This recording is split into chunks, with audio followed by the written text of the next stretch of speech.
விழுப்புரம் ஆரோவில் அருகேயுள்ள பொம்மையார் பாளையத்தில் அரண்மனை கட்டித் தருவதாக கூறி பெண்ணிடம் 5 கோடி மோசடி செய்யப்பட்ட சம்பவம் அதிர்ச்சியை ஏற்படுத்தியுள்ளது. இதுகுறித்த கூடுதல் தகவலை செய்தியாளர் ராஜசேகர் வழங்க கேட்கலாம். ராஜசேகர், வணக்கம். இந்த சம்பவம் தொடர்பான முழு தகவலை சொல்லுங்க. நிச்சயமாக. அதாவது விழுப்புரம் மாவட்டம் ஆரோவில் அருகே பொம்மையார் பாளையம் பழைய ஆரோவில் தெருவை சேர்ந்த டேனியல் பென்னெட் மனைவி மகதி, வயது 69. இவரது கணவர் இருவரும் சேர்ந்து வெளிநாட்டில் சம்பாதித்த பணத்தில் மகதி அவருக்கு சொந்தமான பொம்மையார்பாளையம் இடத்தில் ஒரு அரண்மனை கட்டுவதாக முடிவு செய்திருந்தார்.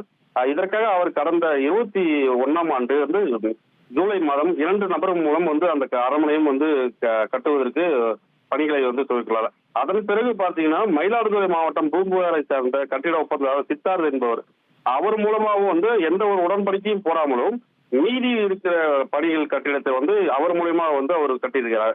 இதுவரை மகதி 11 கோடி ரூபாய் அளவுக்கு வங்கி பரிவர்த்தனை மூலம் சித்தார்த்துக்கு அளித்து உள்ளதாக கூறப்படுகிறது. அது சித்தார்த்தின் வங்கி கணக்கில் பார்த்தீங்கன்னா கிட்டத்தட்ட 1,72,00,000 அனுப்பி வைத்ததாக அவர் கூறுகிறார். ஆனால் அவர் அந்த பணத்தில் வாங்கி பல கட்டுமான பொருட்களையும் மகதிக்கு சொந்தமான கட்டி வரும் அரண்மனை கட்டிடத்தையும் பயன்படுத்தாமல் அந்த கட்டுமான பொருட்களையும் அவர் திருடியதாக சித்தார்த் மீது குற்றம் சாட்டப்படுது.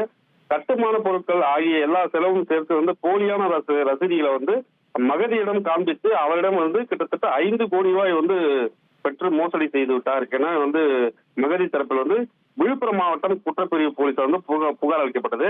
அந்த புகாரின் பேரில் வழக்கு பதிவு செய்த விழுப்புரம் குற்றப்பிரிவு போலீசார் தற்போது சித்தார்த்தை மோசடி செய்தது தெரிய வரவே அவரை போலீசார் கைது செய்து வானூர் நீதிமன்றத்தில் ஆஜர்படுத்தி சிறையில் அடைத்தனர்.